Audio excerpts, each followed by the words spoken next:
मेरे बड़े भाई डॉक्टर चमन लाल जी वो इनके हमरा जितने भी नेशनल कॉन्फ्रेंस के अहदेदारान हैं और इंडियन नेशनल के सभी अहदेदारान, मेरे वर्कर्स, वोटर्स, सपोर्टर्स, हमारे यहाँ घर पे आए हुए मेहमान, वो चाहे इलाका मरमत से हों या फिर असर से हों, कास्तीगढ़ से हों, बागवा से हों, और मेरे अपने घर के लोग जो आज मेज़बानी का काम कर रहे हैं, मेरे पंचायत रिवाड़ा, त्राउन और पिरानों के लोग, मैं अपनी तरफ से आप सब लोगों को आदाब, सलाम व प्रणाम पेश करता हूं।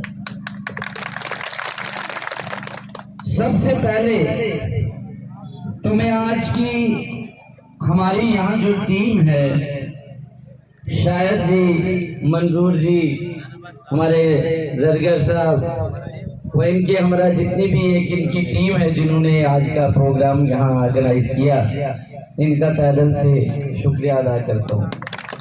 मैं कल रात को लगभग 12-1 बजे वापस लौटा था और उस वक्त शाहिद साहब अभी यहाँ खड़े थे, अभी देख रहे थे कि क्या हो। ये सारी सफाई उन्होंने कल ही यहाँ करवाई। मैं आपका तहे दिल से शुक्रिया अदा करता हूँ, आपकी इस मेहनत को, जितनी भी हमारी प्राणों की टीम है, जो आपने दिन रात मेहनत की इस प्रोग्राम को कामयाब बनाने के लिए। और अब साथ ही साथ मैं आप लोगों से माफी चाहता हूँ। मुझे मालूम है कि हमारे इस घर पे और मेरे आए हुए मेहमान, मैक्सिमम लोग जो हैं वो बहुत अच्छे स्पीकर्स हैं, बहुत अच्छे लीडर्स हैं। हमारी इस इलाके की खूबसूरती है कि आपको बच्चे से लेके नौजवान बूढ़े तक हर घर में एक अच्छा स्पीकर और एक अच्छा लीडर मिल जाएगा। तो मैं माफी चाहता हूँ आप लोगों से कि वक्त की नजाकत को समझते हुए, क्योंकि वक्त की हमें बहुत कमी है, इसको समझते हुए हम आज आपको यहाँ बोलने का मौका फराहम नहीं कर पा रहे हैं। इसके लिए आप लोगों से माफी चाहते हैं। अब वक्त काफी हो चुका है, इसलिए मैं आपसे मुख्तसर 2 बातें करूं। वो ये है कि इस वक्त हम जो लड़ाई लड़ रहे हैं, ये लड़ाई कोई व्यक्तिगत लड़ाई नहीं है, ये लड़ाई एक विचारधारा की लड़ाई है, ये लड़ाई एक सोच की लड़ाई है।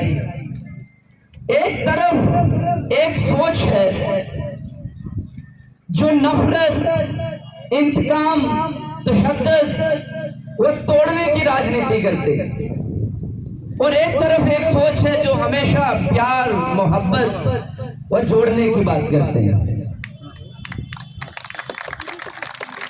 आपने देखा होगा कि पिछले 10 सालों में आईन तोड़ने से लेकर, वो चाहे आईन को तोड़ने की बात हो, चाहे गवर्नमेंट तोड़ने की बात हो, चाहे पुराने कानून तोड़ने की बात हो, चाहे आपकी अपनी स्टेट को तोड़ने की बात हो जिसको यूटी बना दिया इन्होंने, या फिर लोगों के घर तोड़ने की बात हो, उन पे पीला पंजा चलाने की बात हो, या फिर आपके अपने घर भाई से भाई को अलग करने की बात हो, बच्चों को माँ बाप से अलग करने की बात हो, हिंदू को मुस्लिम से अलग करने की बात हो, ये सब की सब बातें भाजपा सरकार ने पिछले 10 सालों में दर्शाई है।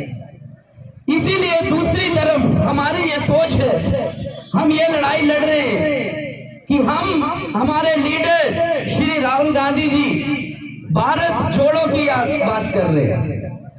भारत जोड़ो की बात इसलिए हो रही है कि कहीं न कहीं कोई न कोई ताकत इसको तोड़ने की साजिश कर रही है। इसलिए हमारी लड़ाई जो है वो इसको जोड़ने की लड़ाई है, अपने भाईचारे को जोड़ने की लड़ाई है, अपने नौजवानों की लड़ाई है।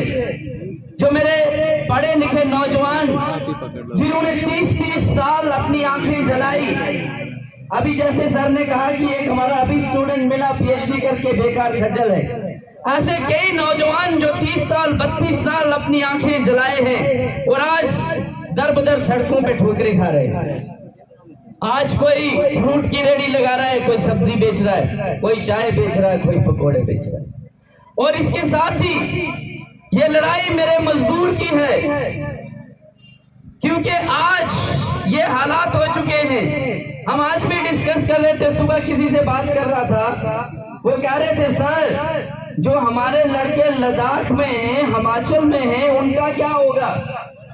वोट की बात चल रही थी कि परसों वोट डालने आना है, तो मुझे सुझाव मिल रहे हैं कि भैया जो हमारे लद्दाख में नौजवान हैं, हिमाचल में, उनका क्या। मैंने किसी को पूछा यार कितने, एक ही गांव में हम गए थे, एक ही गांव के 60 बच्चे, एक पोलिंग स्टेशन के, अंदाजा लगाओ, एक ही पोलिंग स्टेशन के 60 नौजवान मेरे सिर्फ लद्दाख में। आप अंदाजा कर लो 160 पोलिंग स्टेशनों में कितने नौजवान बच्चे। लेकिन अभी जैसे पहले भी किसी ने कहा, मेरे साथी ने, लेकिन आपके जो ये रहनुमा बने फिरते हैं, जो लीडर बन रहे हैं, उनको मीडिया के किसी बंदों ने सवाल पूछा, उनको कहा भैया ये जो यहाँ खिलानी में हमारा चैनल बना, ये जो हाईवेज बन रहे हैं, आपने यहाँ अपने बच्चों को क्यों नहीं लगाया, उनको मौका क्यों नहीं दिया।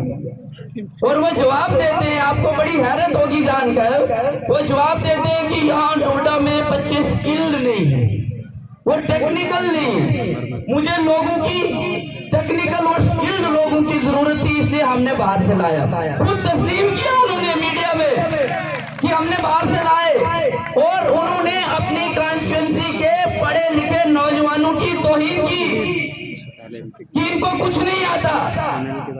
मैं आज इस मंच से कहना चाहता हूं कि भैया आप आधे घंटे की फुर्सत निकालिए और मेरे पास आइए, मैं आपको लिस्ट फराहम करता हूं, मैं आपको बताता हूं कि ये मेरा नौजवान फलाने का बच्चा मैकेनिकल इंजीनियरिंग करके खज्जल बैठा है, ये बच्चा इलेक्ट्रिकल इंजीनियरिंग करके बैठा है, ये बच्चा सिविल इंजीनियरिंग करके खज्जल बैठा है, ये मेरे इलेक्ट्रिशियन हैं, ये मेरे प्लम्बर्स, वेल्डर्स, ये ड्राइवर, सारे लोग है। और आप स्किल की बात कर रहे हैं।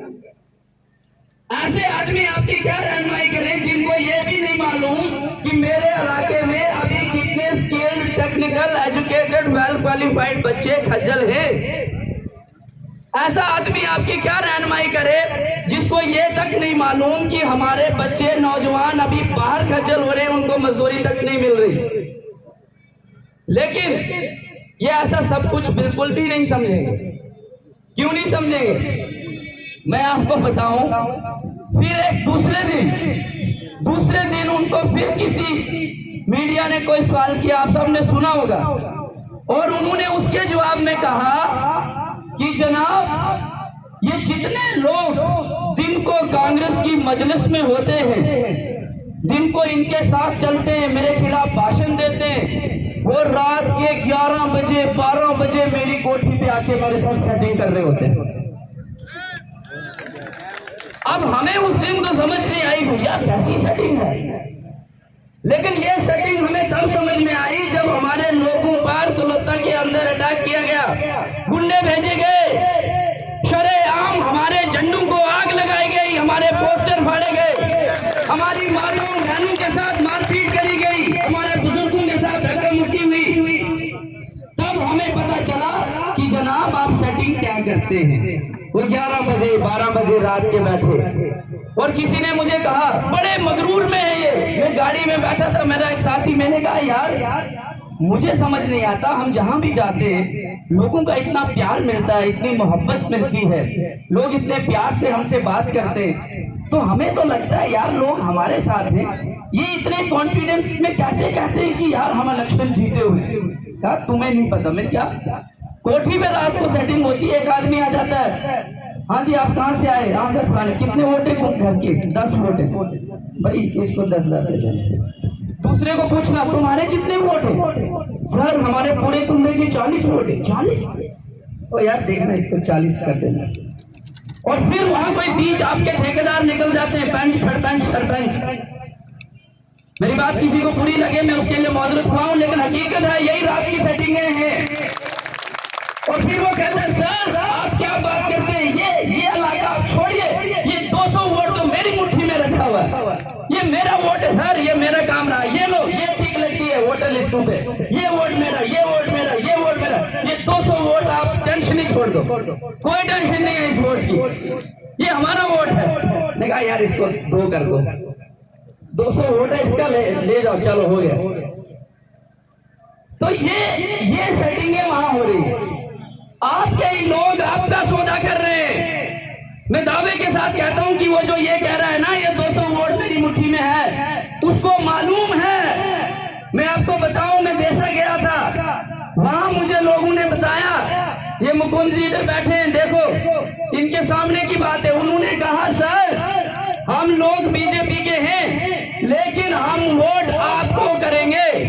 मैंने कहा यार वो ये आप क्यों ऐसे कैसे कह रहे हैं? उन्होंने कहा पूरे देशा को इन्होंने होलसेल समझ के रखा है, ये सोचते हैं देशा का वोट होलसेल वोट है सारा के सारा हमारा, तो वही होलसेल का फायदा वो ठेकेदार उठाते हैं। उनको मालूम है कि इस गांव का वोट इनको ही पड़ना है, इसलिए अच्छा है कि 2 ले लो, 3 ले लो, जितना मिलता है ले लो भैया, वोट तो पड़ना ही है उधर। ठेकेदार भी सच्चा भाई, उसका काम तो चल रहा है, आप तक तो पहुंचना ही नहीं है। तो तब हमें समझ में आई कि रात की सेटिंग है ये है, लेकिन वो ऊपर बैठा है बात निकलवा देता, मीडिया में खिलाफ करते कह रहे हैं कि इनके वर्कर मेरे साथ रात को सेटिंग कर रहे होते। लेकिन मुझे बड़ा फख्र महसूस होता है और मैं बड़े फख्र के साथ कहता हूं आपको कि मेरे साथ जो लोग हैं, मेरे साथ जो लोग चलते हैं, दिन के उजाले में चलते हैं, सूरज की रोशनी में चलते हैं, कैसे आपकी धूप में चलती है। और आप देखिए हमें अभी भी फिक्र है कि भैया टाइम हो गया, हमने 6 बजे से पहले अपने घर जाना है, कोई रात की सेटिंग करने हमारे पास नहीं आता, हम 6 बजे अपने घर चले जाते, क्योंकि कोठियां हमारे पास है नहीं तो सेटिंग कहां होगी। इसलिए दिन के उजाले में हमारी जो बात होती है और आप लोगों को मैं शुक्रिया अदा करता हूं कि आप इस कड़कड़ाती धूप में मेरे साथ सुबह से लेकर शाम तक खड़े रहते हैं। दूसरी बात आपसे करूं कि इनकी जो सियासत है वो हमेशा ही, वो सुना ना आपने अमीर का दोस्त अमीर, तो इनके भी जो दोस्त हैं वो हमेशा अमीर ही रहे। गरीब को ये बिल्कुल खत्म ही कर देना चाहते हैं और उसको गुमराह करने के लिए एक इन्होंने चलाया कार्ड बड़ा खेलते हैं। पता नहीं पिछले जमाने में जुएबाज थे या क्या थे या भी है, कार्ड बहुत है।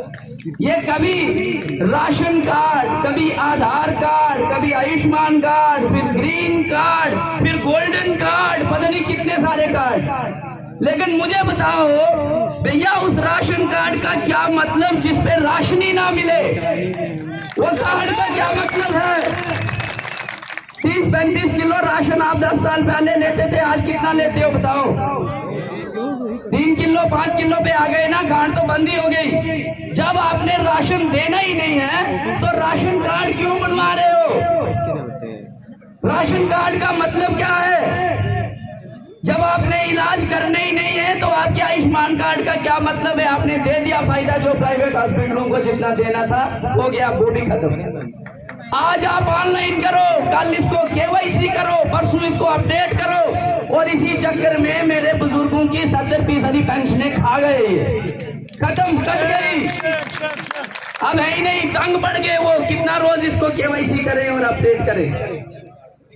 ये हकीकत है कि नहीं है बताओ? हमारे नालों का पानी हमें ही दे रहे हैं पैसों से, हमसे पैसा लेके हमें दे रहे हो। 1000 रुपया सारे की नहीं बोलो, 50 रुपए बिजली का किराया, 700 रुपए फ्लैट रेट बजा लिया इन्होंने। तो अब मुझे बताओ आप अब भी आप ये लड़ाई लड़ने के लिए तैयार नहीं? इसलिए मैं आप लोगों के बीच यही सोच लेके आया हूं कि ये जो लड़ाई हम लड़ रहे हैं, एक सोच की लड़ाई, पढ़े लिखे नौजवानों की लड़ाई, गरीब की लड़ाई, मजदूर की लड़ाई, मेरे डेली वेजेस जितने भी PDD, PHE के, NYKs, NYCs, रबरे खेल, रबरे ज़रात, उनकी लड़ाई, मेरी महिलाओं की लड़ाई, मेरे बुजुर्गों की लड़ाई, हम वो लड़ाई लड़ रहे हैं और मैं इसीलिए आपके पास आया हूँ, आपकी मदद लेने आया हूँ, आपका प्यार लेने आया हूँ, आपकी मोहब्बत लेने आया हूँ कि इस लड़ाई में आप सब लोग मिलकर हमारा साथ दें और ऐसी ताकतें जो हमें आपस में बांट रही हैं, जो हमारा भाईचारा खराब कर रही हैं, जो हम पर जुल्म और सितम कर रही हैं, उनको यहाँ से हम हटाएं और इंडिया गठबंधन की सरकार लाके अपने बच्चों के लिए कोई 4 दिन खुशी के देखे। जो भी फैसले होंगे वो आप लोग करेंगे, वो फैसला ऊपर वाला करेगा, फैसले सारे उसके हाथ में हैं। लेकिन आपको एक चीज बताऊं, आपको खुशी होगी जानकर कि एक इत्तेफाकन फैसला है, एक ऊपर वाले का इत्तेफाकन फैसला ये हुआ कि ये जो ईवीएम मशीन है, इस पे जो नंबर हमें मिला, नंबर 1 मिला। आज हम ईवीएम में नंबर 1 पे है। कौन से नंबर पे है? ये भी उसी का फैसला है। मैंने आपको कहा इत्तेफाकन फैसला है कि इत्तेफाकन अगर हमें जो सीरियल नंबर मिला वो क्या मिला? 1 नंबर। अब आपको क्या याद रखना है? 1 नंबर। 1 नंबर। तो 18 तारीख को आप सब लोग जाकर 1 नंबर वाला बटन दबाएं और मुझे ये पूरा यकीन है कि आपके प्यार से, आपके सहयोग से, आपकी मोहब्बत से हम 8 तारीख को भी 1 नंबर पर रहेंगे। कहाँ रहेंगे? 1 नंबर पर। तो मैं इन्हीं बातों से आपसे रुखसत लेता हूं। अगर मेरी इन बातों से किसी की भी भावनाओं को कोई ठेस पहुंची हो, मैं उसके लिए आपसे माफी चाहता हूं, आपसे मोजरत हुआ हूं। बहुत बहुत धन्यवाद, शुक्रिया।